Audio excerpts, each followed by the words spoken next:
Anthem yang sangat indah dan menyenangkan, tapi tidak ada yang tersenyum. Tidak ada anggota KUR yang tersenyum, tidak ada anggota jemaat yang tersenyum. Apakah itu lagu yang sangat menyedihkan? Apakah kamu sedih? Mari kita bersuka cita. Seseorang datang mengetuk di pintu. Oh, itu sebabnya kita takut. Mari kita bersenang-senang pada hari ini saat Ia memberkati kita. Amin. Apakah saya bisa melihat senyuman? Sekarang lagunya sudah selesai. Senyum? Amin. Haleluya. Kita belajar di Ibrani dan ini adalah pelajaran ke-9 tentang Melkisedek. Dan pada bacaan hari ini ayat 4 berkata, camkanlah betapa besarnya orang itu. Jadi kita akan melihat betapa besarnya orang ini. Kita telah belajar dan di buku Ibrani dan melalui Ibrani yang orang-orang Yahudi yang merasa kesusahan karena hal-hal yang terjadi di hidup mereka. Penulis kitab Ibrani ini menyadarkan hal itu dan ia berbicara tentang betapa spesialnya, betapa baiknya, betapa berharganya pelayanan Yesus itu dan betapa benarnya firman Dia. Dan saat kita menerima firman dari Yesus Kristus yang dikenal dengan firman kebenaran, bukan hanya susu yang diminum oleh anak balita, tapi makanan keras dari firman Allah itu akan memberikan kita konfirmasi yang akan mengizinkan kita untuk melewati semua masalah dan kesulitan dan penganiayaan. Dan saya percaya kalau firman ini diberikan pada kita dan penulis kitab Ibrani memperkenalkan firman ini sebagai firman dari Melkisedek. Dan ia berkata, Yesus menjadi imam besar menurut peraturan Melkisedek. Dan ia berbicara, bagaimanapun masalahnya, kamu tidak siap untuk menerima firman ini tentang Melkisedek. Karena walaupun begitu banyak waktu yang telah berlalu, sejak kamu mengenal Kristus, kamu belum tumbuh. Kamu belum jadi dewasa. Dan di pasal 6 yang telah kita pelajari sebelumnya, 2 minggu yang lalu, ia berbicara tentang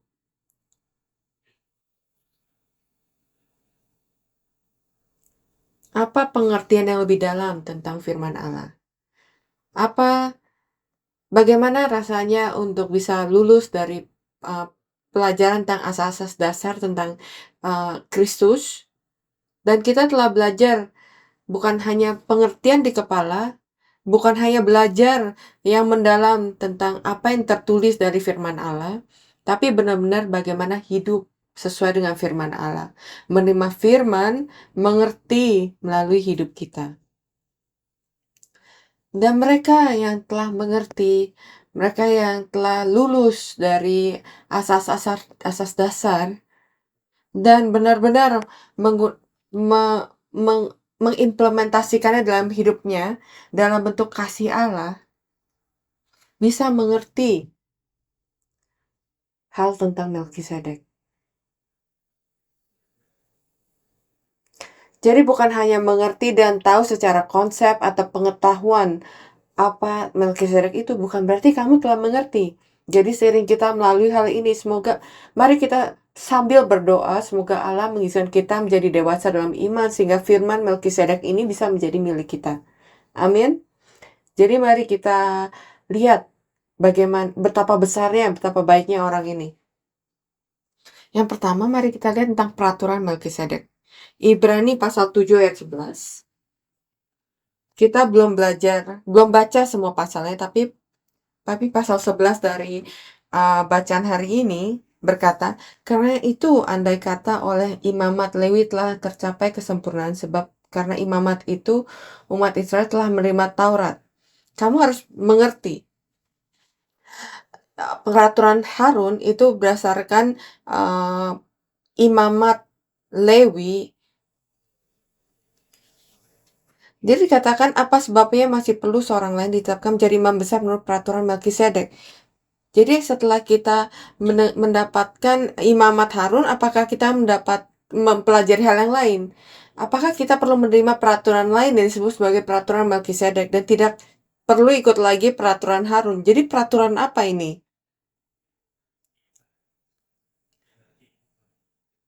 Kita telah belajar tentang peraturan Melkisedek dan dikatakan kalau Yesus telah menjadi imam besar melalui peraturan Melkisedek. Dalam bahasa Yunani, kata peraturan itu adalah taksis. Taksis. Itu seperti taksi ya. T-A-X-I-S, taksis. Itu artinya susunan segala sesuatu secara berurutan, suksesi atau urutan tetap, keadaan tertib, teratur, dan sesuai prosedur. Dalam prosedur ada sesuatu yang harus kamu lakukan dulu, lalu berikutnya, dan terakhir. Itu adalah prosedur, step by step. Stasiun atau jabatan, posisi, atau tempat yang telah ditetapkan. Suatu susunan di mana seseorang atau sesuatu berfungsi.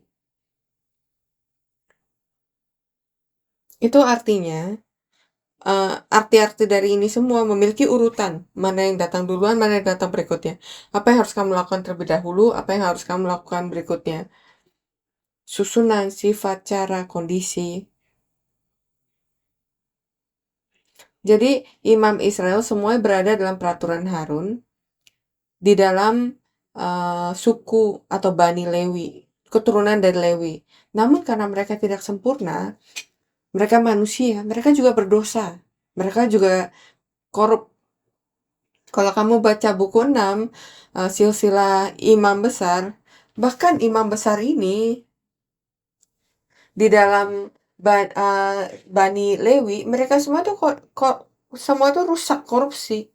Kemarin kita punya VBS itu untuk Sunday School, dan saya benar-benar diberkati di salah satu station, di mana gurunya mengajarkan mereka, menunjukkan kepada mereka, coba gosok tangan kamu dengan tanah. Tangan mana yang kotor? Ayo, tolong bantu saya. Tolong saya, kamu kemarin ada di sana. Kedua tangan tuh kotor kan? Apakah tangan yang di sini yang memiliki kotoran membersihkan tangan yang satunya? Apakah tangan yang satunya itu akan bersih? Tidak bisa kan? Tidak bisa bersih. Harus air yang bersih, air keran atau tangan yang bersih harus membersihkan yang satunya. Sama, kita juga orang berdosa, kita semua kotor. Apakah manusia lain yang memiliki dosa membersihkan kita? Itu sebabnya kita perlu Yesus. Itu sebabnya kita perlu Allah datang ke dunia ini untuk membersihkan kita. Itu adalah pelajaran yang sangat baik. Saya sangat diberkati. Jadi gini caranya. Dua tangan.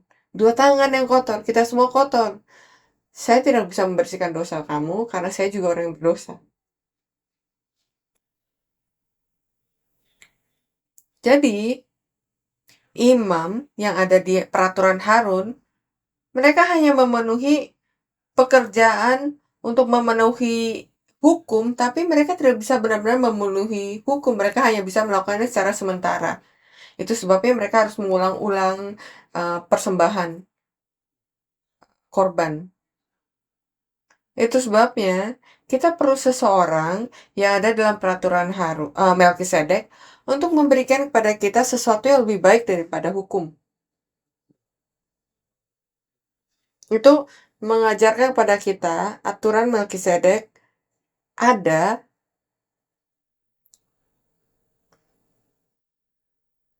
sebelum Yesus mengambil posisi imam besar, sebelum ia menjadi imam besar, berdasarkan logika Ibrani.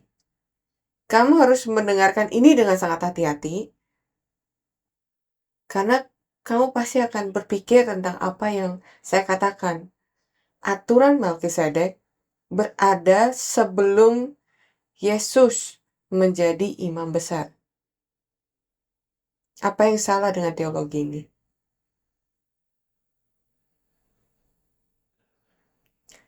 Apakah Yesus menjadi sesuatu?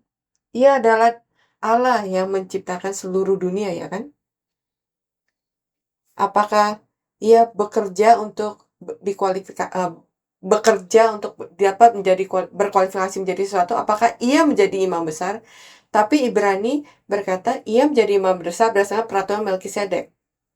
Jadi saat kita belajar tentang urutan ini hal yang memiliki urutan. Apa yang terjadi duluan? Apakah Yesus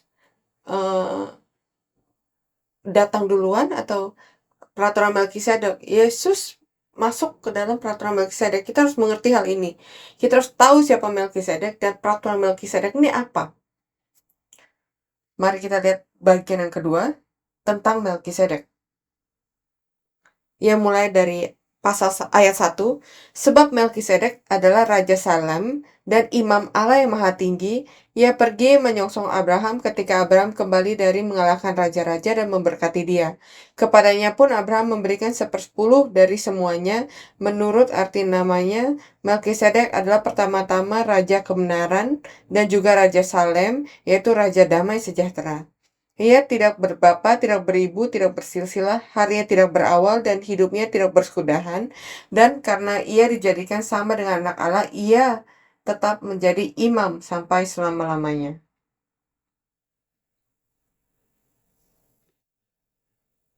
Dan di ayat 8, dan di sini manusia-manusia fana menerima persepuluhan, dan di sana yang tentang dia diberikan kesaksian bahwa ia hidup. Artinya, ia tidak dapat mati, kan? Ia tidak berkesudahan. Mari kita pikirkan satu persatu. Raja kebenaran, Melkisedek, milk, bukan milk atau susu ya, tapi milk datang dari kata melek, artinya raja, dan Melki dan i-nya adalah saya. Jadi Melki adalah raja saya. Dan Zedek berasal dari kata Zadok, artinya kebenaran. Jadi artinya raja kebenaranku. Rajaku yang benar. Kebenaran di dalam Alkitab adalah lawan kata dari dosa. Artinya tanpa dosa. Itu sebabnya di Roma pasal 3 ayat 10 dikatakan tidak ada orang yang benar di dunia ini. Satu-satunya yang benar hanyalah Allah sendiri. Kita dipanggil benar karena Yesus mati di salib untuk kita dan dibenarkan untuk dosa kita. Dan ia memanggil kita benar. Bukan berarti kita benar atau tanpa dosa, tapi ia memberikan kita kebenarannya. Itu satu-satunya cara kita bisa dibilang benar. Tanpa itu kita tidak bisa menemukan kebenaran. Jadi pekerjaan penebusan Allah memiliki tujuan dalam kebenaran. Akhir dari pekerjaan Allah yang kita lihat dalam Alkitab, tujuannya apa? Kebenaran. Ia ingin menjadikan kita orang yang benar. Itu sebabnya ia datang ke dunia ini untuk mati di kayu salib. Itu sebabnya Raja Kebenaran adalah raja yang dapat memberikan kita kebenaran. Bagaimana ia memberikan kebenaran itu? Ia harus menghapuskan dosa kita, menyingkirkan dosa kita dulu supaya ia bisa memberikan kita kebenaran. Dan keadaan kebenaran itu adalah keadaan tanpa dosa yang disebut Sabat. Itulah saat kita bisa merasakan kedamaian yang sejati. Itu sebabnya ia disebut sebagai Raja Salem. Salem dalam bahasa Ibrani adalah Shalem. Bukan organ Salem yang di mana terjadi sihir-sihiran, tapi itu adalah Shalem yang artinya yang merupakan Shalem artinya damai. Yeru adalah kota, Shalem adalah damai. Itu adalah kota damai, bagaimana kita membacanya dalam bahasa Inggris, itulah Jerusalem atau Yerusalem. Itulah kota yang kita ingin masuki, itulah Yerusalem baru. Dan siapa rajanya? Itulah Raja Salem, Melkisedek. Dan firman yang diajarkan pada kita, dibawa pada kita, itulah firman kebenaran, yang merupakan firman yang menghapuskan dosa kita. Itulah firman yang membawa kita kepada kedamaian yang sejati. Itulah firman kebenaran yang dikatakan oleh penulis kitab Ibrani, yang harus kita terima. Yang pertama adalah Raja Kebenaran, kedua adalah Raja Shalem. Berdasarkan Yesaya, saat kita membaca deskripsi ini, mari kita bandingkan dengan Raja kita Yesus Kristus. Apakah ia juga Raja Kebenaran? Iya, ia adalah orang yang menghapus dosa kita dengan darah kayu salib. Ia adalah Raja kita, amin. Jadi ia adalah Raja Kebenaran, sama seperti Melkisedek. Apakah Yesus adalah Raja Damai? Setelah ia mati di kayu salib, setelah ia bangkit, apa yang ia katakan? Setiap kali ia bertemu dengan seseorang murid dia, damai bersamamu. Saya berikan kamu damai yang tidak bisa diberikan oleh dunia ini. Ia berbicara tentang sahabat kekal. Yesaya pasal 9 ayat 6 juga berkata, sebab kalau ia adalah Raja Damai. Kata Raja Damai bukanlah, jadi kalau bahasa Inggris adalah pangeran. Tapi di sini bukan berarti anak raja, tapi sebagai pemimpin. Bahasa Indonesia sudah tepat, yang artinya Raja Damai. Yang ketiga, Melkisedek adalah tidak beribu, tidak bersilsilah. Tidak berbapa, tidak beribu, tidak bersilsilah. Siapa nama bapaknya? Siapa nama bapaknya? Nama bapaknya adalah Allah kita, kan? Apa kamu memanggil Yesus anak Allah? Tapi kamu benar, di dalam dunia ia datang sebagai anak Yusuf. Tapi apakah Yusuf benar-benar bapak dia? Enggak, kan? Maria, Allah menggunakan janin Maria untuk membawa anak Allah ke dunia ini. Jadi Maria dikenal sebagai ibu dari Yesus. Tapi apakah ada hubungan biologi darah yang mengalir? Yesus adalah Allah yang berasal dari roh. 1 Korintus pasal 15 ayat 50. Saudara-saudara, inilah yang hendak kukatakan padamu, yaitu bahwa daging dan darah tidak mendapat bagian dalam kerajaan Allah, dan bahwa yang binasa tidak mendapat bagian dalam apa yang tidak binasa. Yang keempat, tanpa silsilah. Melkisedek tidak memiliki silsilah. Bagaimana Yesus? Apakah Yesus tanpa silsilah atau dengan silsilah? Ini sulit, karena kita belajar tentang silsilah Yesus selama ini, kan? Tapi kita harus menyadari kalau silsilah yang kita pelajari ini adalah silsilah perjanjian. Bagaimana perjanjian diturunkan, dan hasil dari perjanjian itu adalah Yesus Kristus. Silsilah yang kita pelajari menunjukkan pada kita bagaimana janji Allah tentang benih perempuan akan datang yang akan dibawa melalui silsilah iman. Dan bukan berarti darah secara biologi. Bagaimana kita tahu? Dalam Ibrani pasal 7, firman tanpa silsilah menggunakan kata Ibrani genealogia. Kamu telah belajar di seri sejarah penebusan, jadi saya akan mengetes kamu. Apa kata Ibrani yang digunakan oleh Matius di pasal 1 yang menunjuk pada silsilah Yesus Kristus? Bagus sekali. Saya tahu kamu tahu, tapi kamu hanya malu. Geneseos, bukan genealogia. Genealogia digunakan oleh 1 Timotius dan Titus yang dikatakan jangan belajar tentang silsilah. Genealogia, bedanya apa? Genealogia menunjukkan pada uh, silsilah manusia yang menuliskan nama-nama orang yang mati. Itu adalah silsilah yang menuju pada kematian.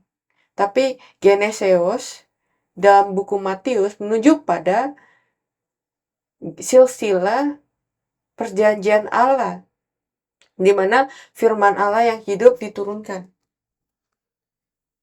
Jadi ada perbedaan yang sangat besar dalam konteks ini Geneseos versus genealogia. Melkisedek adalah satu tanpa genealogia. Yesus juga tanpa genealogia.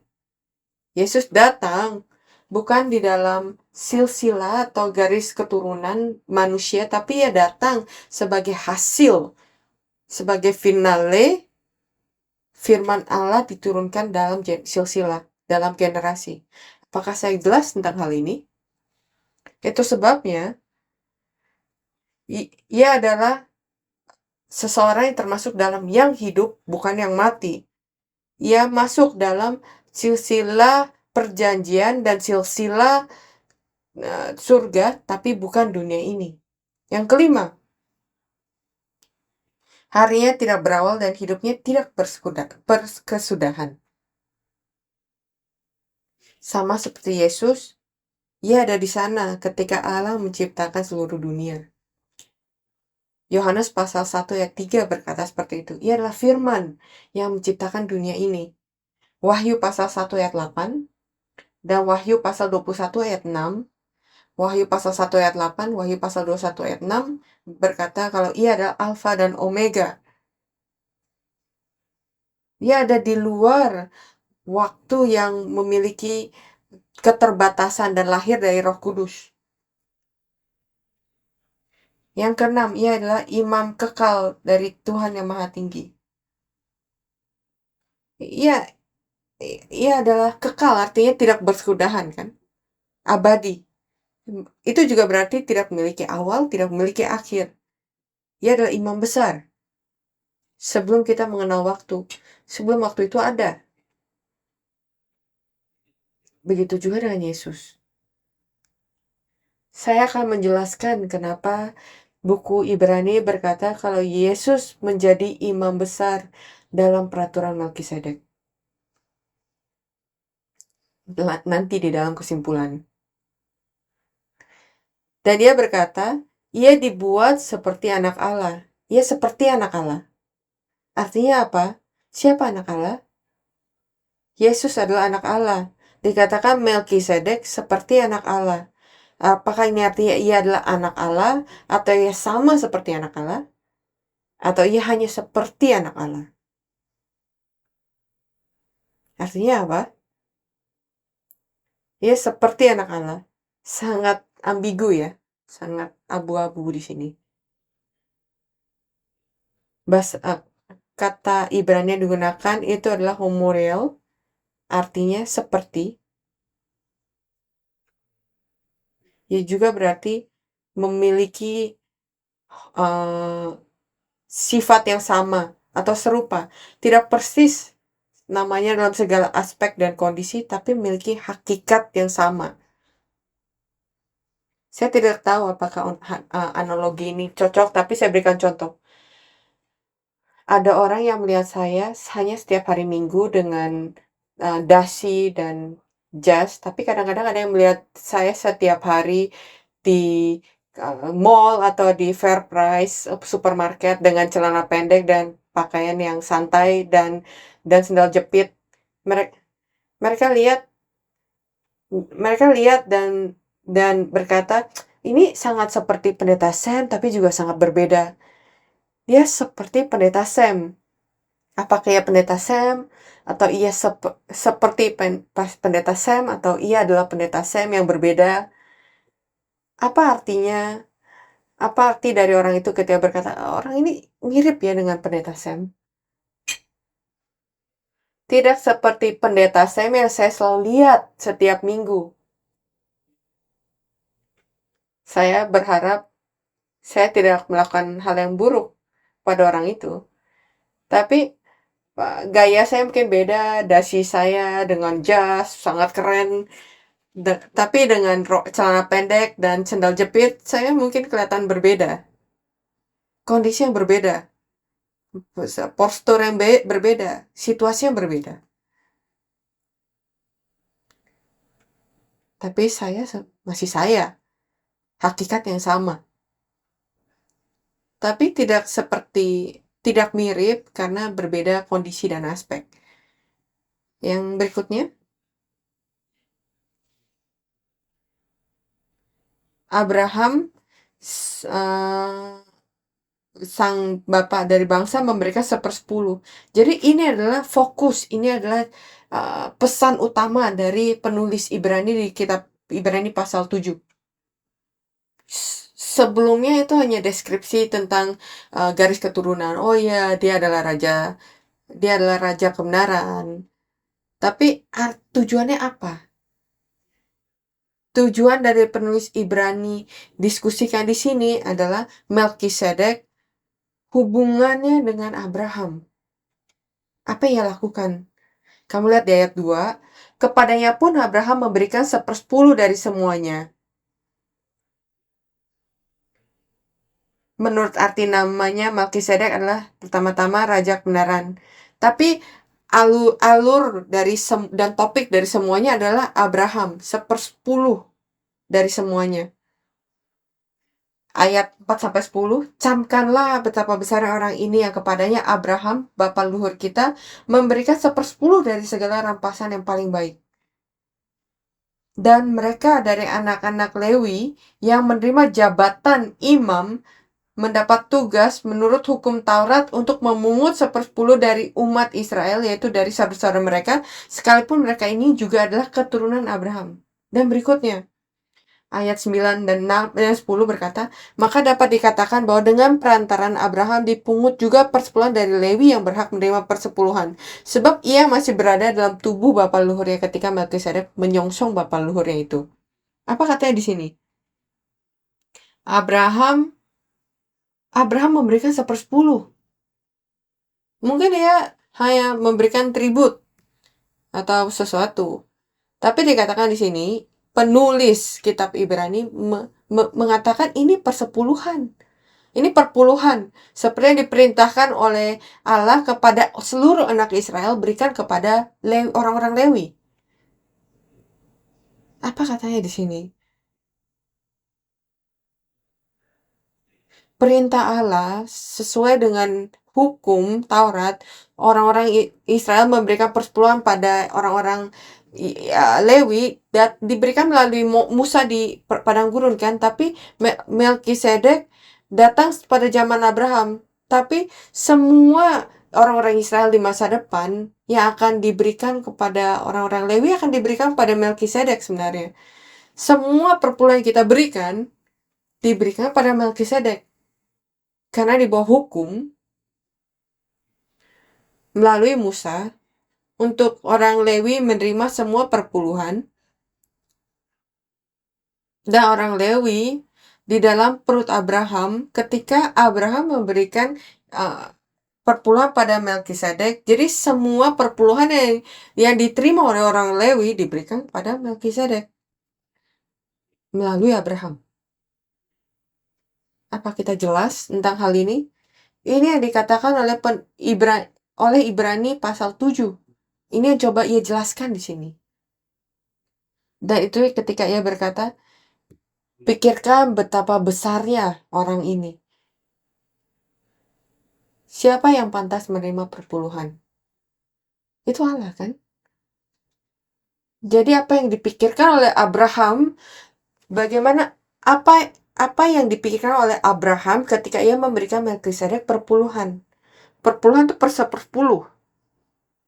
Itu ya 1/10, tapi ini melambangkan keseluruhan. Ini adalah ekspresi. Banyak orang sekarang berkata, perpuluhan itu hal masa lalu. Bukan. Allah berkata, saya saya manggil kamu pencuri karena kamu mencuri perpuluhan saya. Dan Allah itu tidak berubah dari kitab Malaki sampai perjanjian baru. Penulis Rasul Paulus berbicara tentang perpuluhan. Perpuluhan bukan hanya berdasarkan hukum, ritual, atau hal-hal yang kita lakukan secara religi, tapi itulah ekspresi dari iman kita, bersaksi kalau segala sesuatu yang saya punya adalah milik kamu, datang daripadamu ya Tuhan. Hukum Taurat berkata, secara tertulis, terutama di 10 perintah, bagaimana kita melawan Allah dan bagaimana kita bisa memulihkannya. Dan bagian dari sana adalah dengan perpuluhan ibadah, jangan beribadah pada berhala dan seterusnya. Jadi apa yang dilakukan oleh Abraham? Bagaimana Abraham mengerti Melkisedek saat ia memberikan perpuluhan? Abraham kembali dari perang yang ia lakukan karena perintah, bukan hanya untuk menyelamatkan ponakannya Lot, tapi untuk menjaga tanah yang Allah janjikan pada dia. Sama seperti apa yang Adam harus lakukan ketika ia melihat ular. Adam harus melawan dan mendorong ular keluar dari batasan dari Taman Eden. Betapa beraninya kamu masuk ke Taman Eden. Usir keluar. Kalau katakan saya, kalau Adam melakukan hal itu, berkat seperti apa yang ia bisa dapatkan? Bayangkan akan hal itu. Abraham mengusir semua musuh dari tanah yang dijadikan Allah, lalu ia kembali, dan Melkisedek datang dengan roti dan anggur kepada dia. Dan ia memberkati dia dengan berkat El Elyon, Allah tertinggi, Allah Maha Tinggi. Dan saya percaya kalau berkat itulah berkat hidup kekal, sehingga Abraham bisa mempersembahkan Ishak di Gunung Moria dengan berkat itu. Ia bisa percaya atas hidup kekal, kebangkitan, dan transfigurasi. Jadi ia memberikan perpuluhan ini kepada Melkisedek ketika Melkisedek memberkati dia. Dan kitab Ibrani berkata, mana yang lebih baik? Ini yang lebih baik akan memberkati yang lebih kurang baik, kan? Jadi mari kita pikirkan pekerjaan penebusan Yesus dan peraturan Melkisedek. Bagian ketiga. Mengatakan kalau Yesus bukan dari peraturan Harun, artinya ia tidak terikat pada hukum. Ia tidak datang untuk memberikan hukum. Tapi dikatakan Yesus menjadi imam besar menurut peraturan Melkisedek. Dalam Ibrani, kita telah baca pasal 5 dan 6, kan? Ia menjelaskan Yesus menjadi imam besar menurut peraturan Melkisedek melalui ketaatan dengan mempersembahkan diri dia sendiri sebagai persembahan. Yang dikatakan di sini, Yesus datang dalam bentuk manusia, anak Allah, dan memenuhi syarat dari hukum yang tidak bisa dipenuhi oleh imam besar lainnya. Mereka harus ulang lagi karena pengorbanan mereka tidak sempurna. Tapi Yesus melakukannya sekali untuk seterusnya.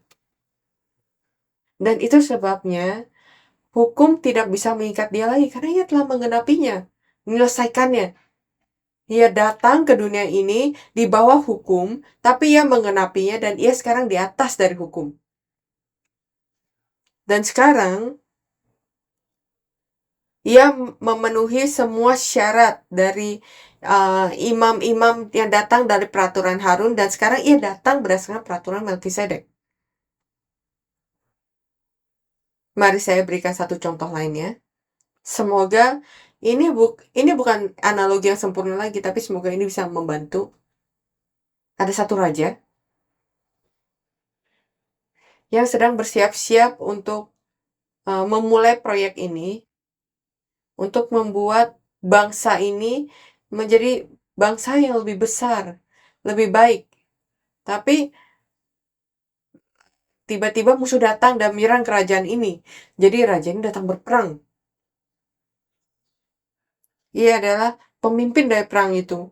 Ia keluar ke medan perang untuk selama bertahun-tahun karena perangnya itu berlanjut, lanjut, lanjut.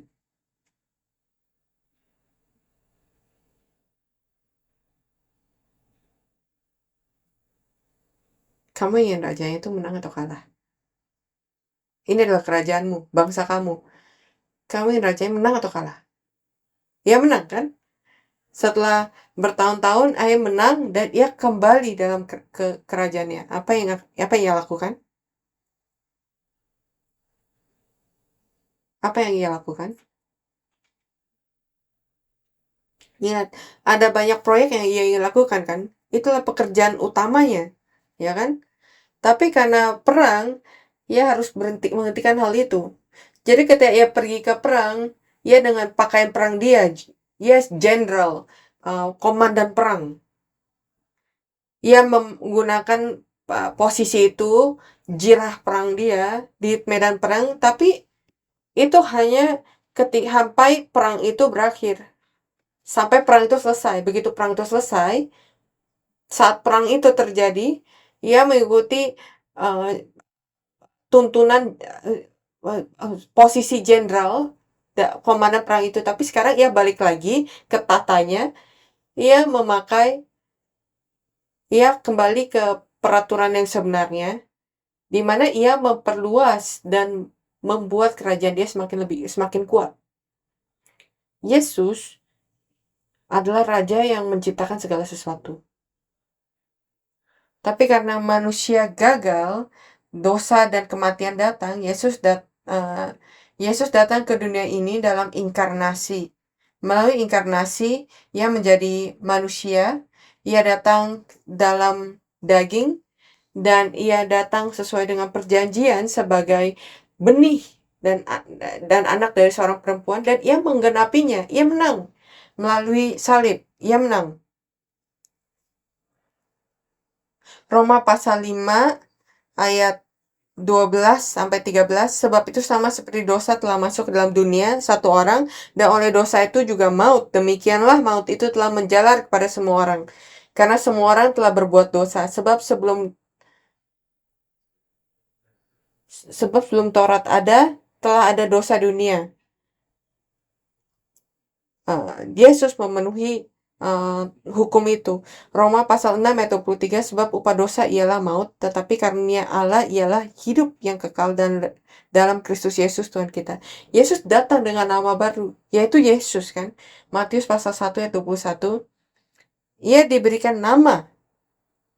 Sebelum Yesus lahir, uh, ayah dan ibu jasmani dia disuruh untuk memberi nama dia Yesus. Yesus artinya ia yang telah diurapi. Dalam bahasa Ibrani itu adalah Mesias. Ia adalah Mesias yang datang dalam nama Yesus. Jadi apa nama dia? Pada saat penciptaan, kita setuju kalau ia datang sebelum penciptaan kan? Ia adalah raja yang Allah yang kekal kan? Apakah ia disebut sebagai Yesus pada saat penciptaan? Tidak. Ia disebut sebagai Yesus saat ia datang sebagai manusia. Jadi setelah pekerjaan dia disalib, kematian disalib, dan ia bangkit, ia naik ke surga. Apakah ia masih disebut Yesus? Kita masih menyebut dia Yesus. Karena kita tidak tahu nama lain. Nama Allah, Yahweh, diberikan pada saat Exodus. Nama Allah Yehovah Yireh diberikan ketika Abraham memberikan persembahan Ishak. Ini nama dari Allah diberikan kepada kita untuk menjelaskan pelayanan Allah, apa yang Allah lakukan pada saat itu.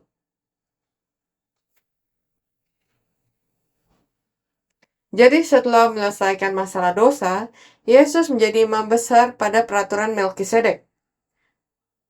Bukan imam berdasarkan hukum. Ibrani pasal 5 ayat 8 sampai 10.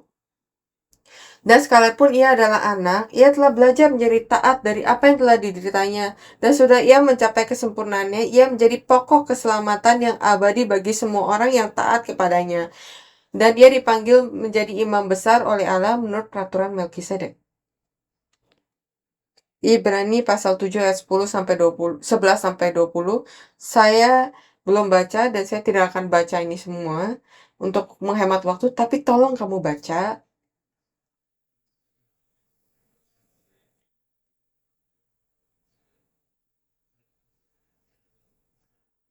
Setelah Yesus mati di kayu salib,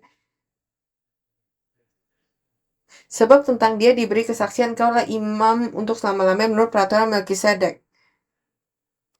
Ia tahu kalau kita tidak berada di bawah dosa lagi, dan ia mengikuti kemana kita pergi, dan ia dipanggil sebagai imam besar berdasarkan peraturan Melkisedek.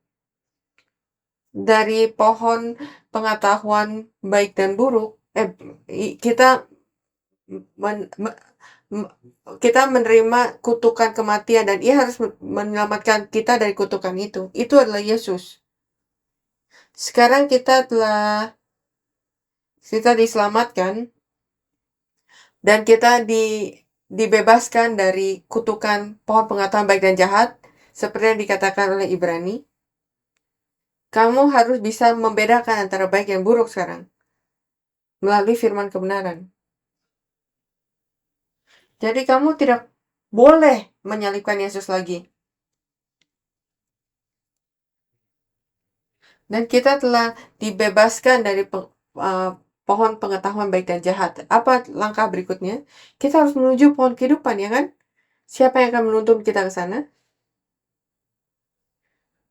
Dari kutukan, dari pohon pengetahuan yang baik dan yang jahat, Allah memberikan cara sementara peraturan Harun, dan Yesus mau menggenapi itu, dan dari sana setelah pekerjaan penyelamatan, siapa yang akan menuntun kita ke pohon kehidupan? Apakah bisa pergi sendiri? Saya tidak yakin.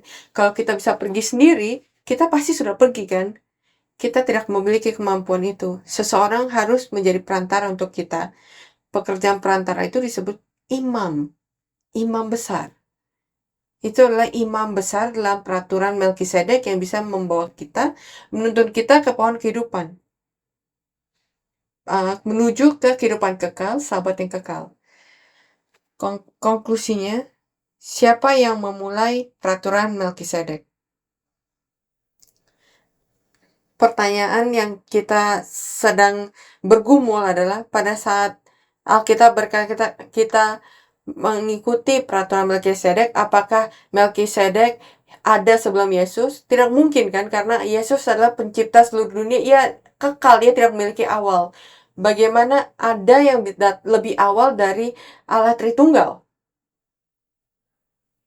Kita harus memastikan kalau kita mengerti akan hal ini dengan benar, sehingga kita tidak memiliki pengertian yang salah. Kalau kita berpikir tentang menghentikan gereja Zion, tolong jangan lakukan itu. Karena kita tidak mengajarkan hal yang heresi atau yang sesat di sini. Kita tidak membandingkan Yesus dan Melkisedek. Kita kita membandingkan peraturan Harun dan peraturan Melkisedek. Saya pikir kalau kamu yang mungkin sudah mengerti, yang sudah mengikuti hal ini, kamu bisa mengerti akan hal ini. Siapa Melkisedek? Apakah ia yang berbeda? nama Yesus diberikan pada dia untuk tujuan dia datang ke dunia ini untuk mati di kayu salib untuk dosa kita. Nama Yesus artinya Ia yang datang untuk menyelamatkan orang-orangnya dari dosa mereka. Tapi Ibrani terus-menerus mengatakan pada kita, kita memiliki firman kebenaran dan kita tidak boleh menyalibkan Yesus lagi. Pekerjaan Yesus sudah kelar, sudah selesai. Sekarang nama dia apa? Dia harus dipanggil sebagai apa? Nama dia pada awalnya itu apa? Kita tidak tahu. Kita hanya tahu nama yang Ia berikan pada kita. Jadi untuk pengertian kita atas langkah berikutnya yang akan Ia arahkan pada kita, Ia memberikan suatu titel Melkisedek itu bukan nama, tapi ini lebih dari nama. Inilah Raja Kebenaran. Siapa Raja Kebenaran kita? Hanya Yesus Raja Kebenaran kita. Siapa Raja Damai? Hanya Yesus Raja Damai. Kita tidak berbicara tentang dua hal yang berbeda. Kita berbicara tentang versi Yesus yang lebih ilahi, yang tidak akan kita salibkan lagi. Dan untuk melakukan itu kita harus menjadi dewasa. Itu yang dikatakan oleh kitab Ibrani kan. Kalau kamu ingin benar-benar mengikuti Melkisedek, Tuhan kita yang disebut sebagai Melkisedek, maka kamu harus berada di tempat di mana kamu tidak menyalibkan dia lagi. Itu adalah tingkatan yang lebih dewasa.